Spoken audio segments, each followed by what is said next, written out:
Hey everybody, welcome to Tactical Blue. This is your host Hector Solis. I'm glad that you're back, and I am sorry that I haven't posted any videos in the last 2 weeks. I've been working a lot in cases and a lot of paperwork and administrative stuff on my police department, so I'm gonna try to bring you more stuff all the time, but bear with me. I work in a really small department. It's only 10 of us. I'm the sergeant. There is 3 more full-time guys, and we have a lot of responsibilities, so I hope that you stay, even if I'm not that consistent, but I'm gonna try to do it, okay? So let's begin this podcast. 3, 2, 1. But first, we're gonna watch this video from Grand Rapids, Michigan, and it relates to a homicide suspect who killed his girlfriend and was caught by police. But the way that he got caught is different, and we're gonna talk about it. And hopefully we're gonna learn something good for you or for you to teach other people. So let's check it out. He's running down the street shooting the cops. Oh! The cop just hit the guy. He pulled a gun and shot at him.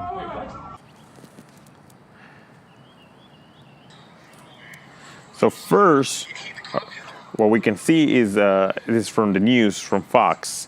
There was a citizen who was videotaping this encounter with the police on, I believe it's US 131, as I read.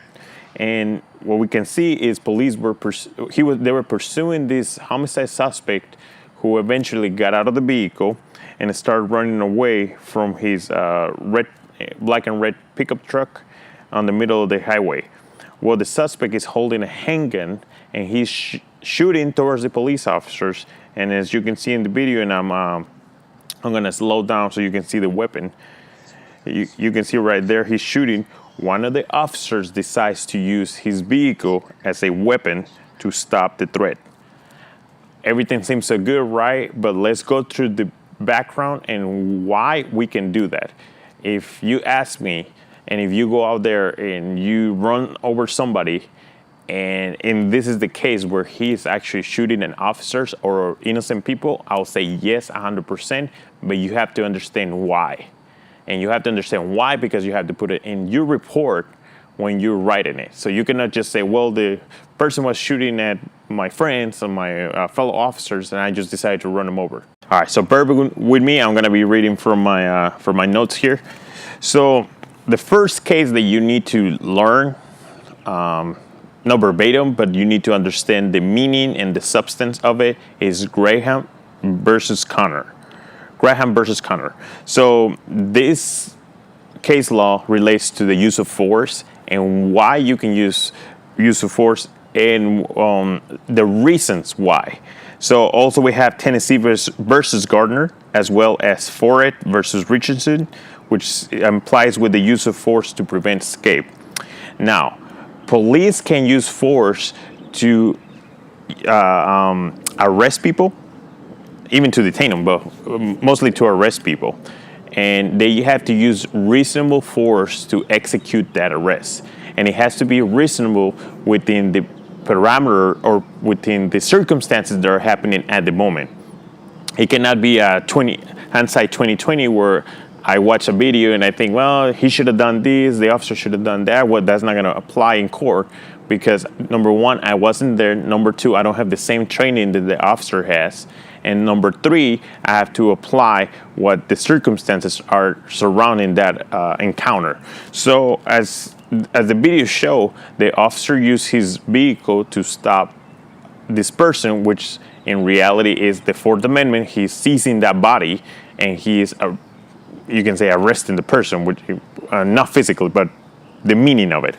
All right, so police may use only such force which is objectively reasonable according to the circumstances presented at the moment, as I mentioned before. So yes, you can use that type of force. You can run somebody over if you have to, but it has to be reasonable. Now, it is not unconstitutional or unreasonable to give the officer the chance to stop the suspect if it poses a threat to other officers, the public, or himself. As you can see, he was the suspect was firing his weapon towards the officer. And again, I don't know how the highway looks like, but those bullets can go over and hit someone else, which is another person. And at the time it's reasonable that this suspect was using deadly force. Once deadly force is used by the suspect, almost all deadly force used by the officers is reasonable. Now let's mention this. However, when a weapon is involved, the standard to meet the use of force is lower depending on the circumstances. Like I say, using that weapon will create the circumstances where officers can use deadly force. I've seen some other videos where officers did not use deadly force. Again, I was not there and you were not there. It depends on the circumstances. Something very important in the use of force, it has to be related with the training and experience that you possess. You cannot, it has to be reasonable, okay?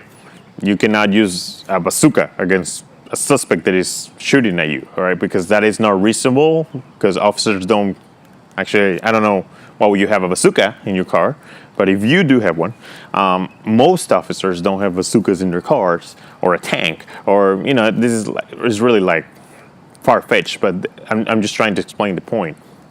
It has to be within the parameters of policing and the normal use of force and tools. If for whatever reason you are in a fight and the person pulls out a gun, a knife, and the first thing that you can grab is a rock, that is reasonable, okay? Because it was easy to access at the moment. If you couldn't access the other tools, it was reasonable to use that rock to stop the threat at the moment. Now, the problem goes with training and the use of force and the use of your tools. There's a case law, City of Canton versus Harris, which is failure to train. And it applies to a lot of training that we do. This goes for the officers, commanders, as well as for the city. So cities cannot expect you to use certain amount of force or tools if they didn't provide the training or the certification. If you bring certification, like I say, I work in a small department, so a lot of the certifications I have, I bring them over with me. I've been through different police departments and sheriff's offices. So the training that I bring, the city that takes my my training and hires me, they have to verify that training is correct and to the standards of the police department.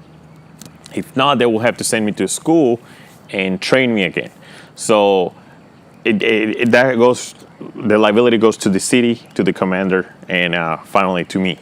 Because if I was not truthful in certain things, then I can be civilly liable for those that use of force. So as you can see, this officer used reasonable, which he did really good. He used reasonable force to stop the imminent threat, which is the suspect firing his gun. So remember, look them up. Graham versus Connor, Tennessee versus Gardner, Ford versus Richardson, as well as the City of Canton versus Harris.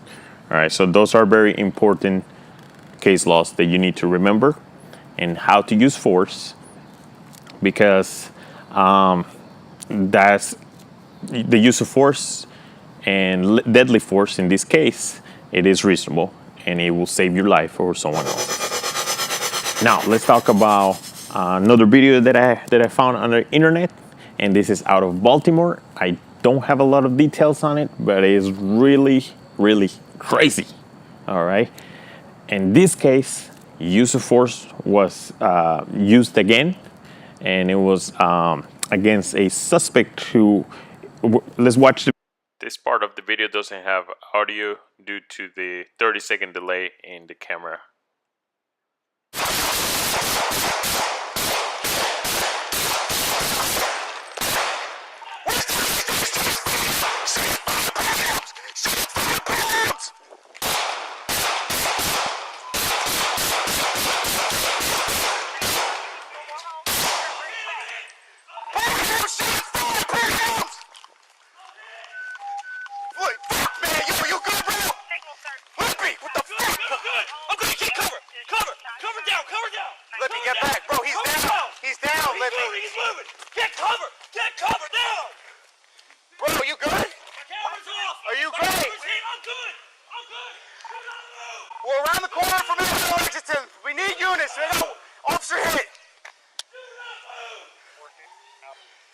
not fucking move!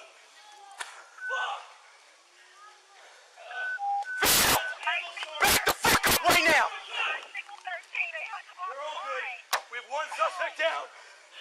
Phil, bro. I'm good. Stop. I'm good. Stop. No, my arm. Put your shit away. It's okay. No.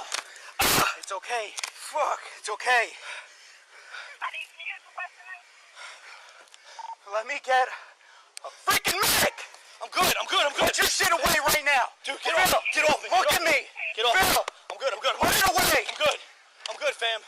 I'm good. Phil, stop. I'm good. Stop. I'm good. Man, I'm what's good. this street, please? What's this street? Yes, we need a street. What's this street? What's this street? 800 Vine. 800 Vine. What block is this? Can you please tell me where you got all my nephews is out here? Ma'am, what is this street? 800 Vine at Fremont. We need units, please. Officers are okay. Let's Stay, please. Just back up. Just back up. Need more units down here. Make it a 13.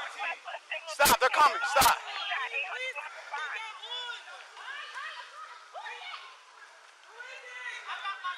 Phil, stop. Are you hit? I'm good. My arm's fucked. Okay, but listen.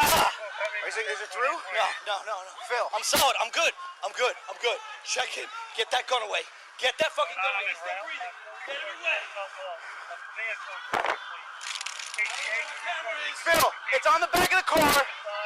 Phil, get in the car right now. I'm driving your shotgun. No. Let the medic get here. I'm good. Let the medic get here. Hey. I'm good. Phil, I'm good. I'm good. Phil, listen to me. I'm good. Hey, get her back. Everyone back. Everyone get back. Everyone back. Medics, hey, units,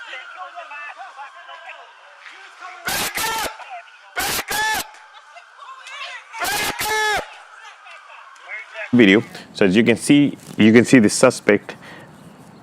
It seems like he's beating someone up, and I don't know if the officer saw a gun or if he's using a knife or any other weapon. But the officers were in Baltimore PD. The officers were working an initiative. The Baltimore PD started, and to lower crime in certain areas. Well, these officers roll in, and as you can see, the first thing that happens, they get out of the car with their weapons out, and they start shooting towards the suspect, which he got hit. One of the officers got shot. So I'm safely assume, never assume, they say, right?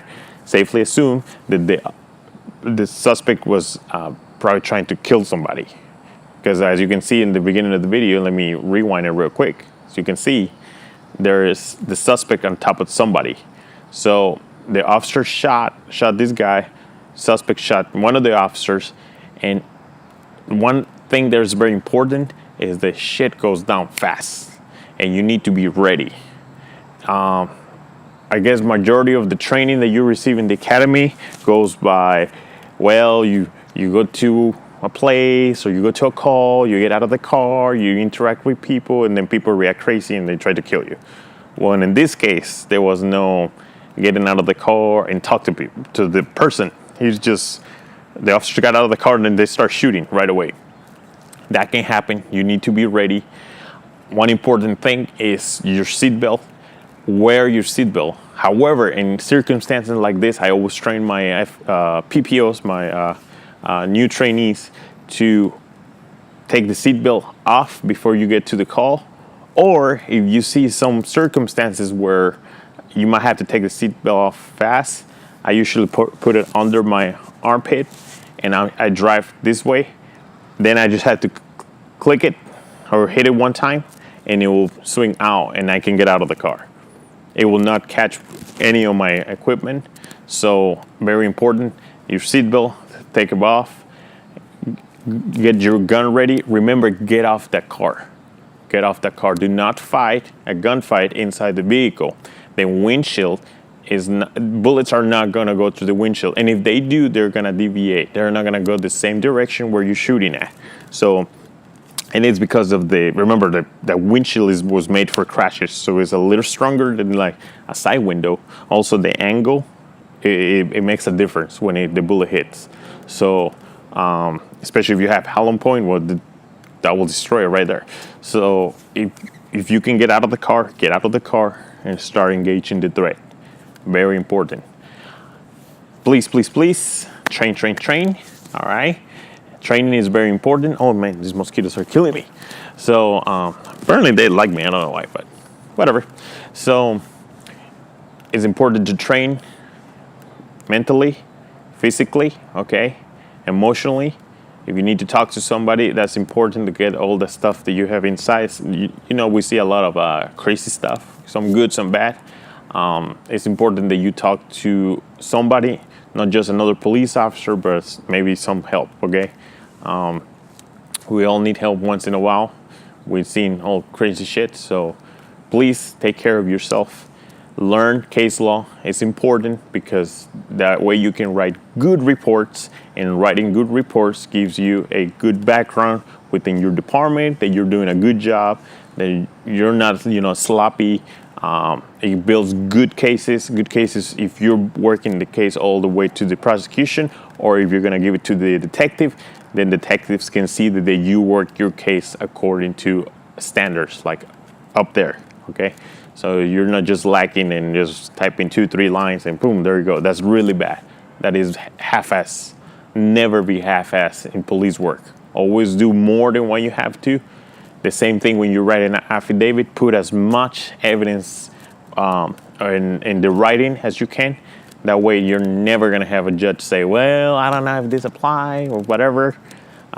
Always give them so much that they have to say yes. Yeah, this person has the probable cause affidavit, they have to sign it. So those are my recommendations for you guys and girls in law enforcement. You guys are the best out there. You protect us, you keep us safe, you keep a lot of the community safe. Remember this, there's only around 990,000 law enforcement in the whole United States. There's 350 million people that we take care of. That amount goes to, I believe it's 0.03% of the population takes care of the other, whatever the rest. I'm a police officer, that's why I wasn't good at math. So 0.03% of the population protects the rest of us, or the rest of them, all right? Because I'm part of it. So it is hard, it is a hard job. And your job is to train. Your job is to go home, number one, no matter what happens. So please be safe. Comment below. Comment below what you think is the best case law that all the officers should know about. And if you see me out there, please say hi. I'm here in Central Texas. So I expect to see some comments and some likes and some all good stuff on all my social media. And I hope this training helps you. As I mentioned before, I'm going to bring more guests to these podcasts and these videos. So please stay tuned. Be careful out there. I'll see you next time.